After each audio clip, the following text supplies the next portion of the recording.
Hi, if you want to fix your rounded shoulder, and let me explain how that works. With the rounded shoulder, your scapula or shoulder blades are tilted forward and your spine, the thoracic spine and ribcage are flexed or rounded.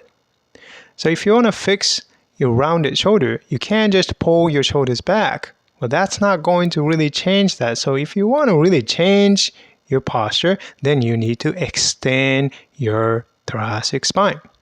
So watch my spine, how I'm extending my spine, and then how that changed my scapular positions and also my shoulders. My shoulder is centered now.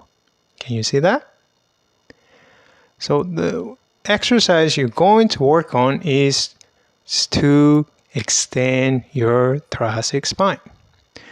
And you can bias more towards the thoracic spine by leaning forward so that you don't end up arching through your lower back, but you really want to target the movement around the thoracic spine. And as you do that, please watch your neck, because that mid-thoracic spine is likely very, very stiff for you as a result. And it's easy to compensate by overextending your neck.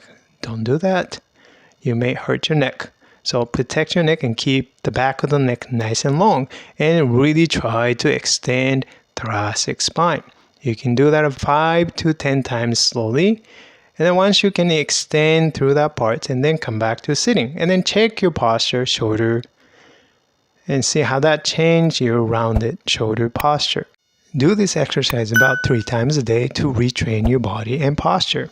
Please hit the like button if you like this video. I'll see you in the next video.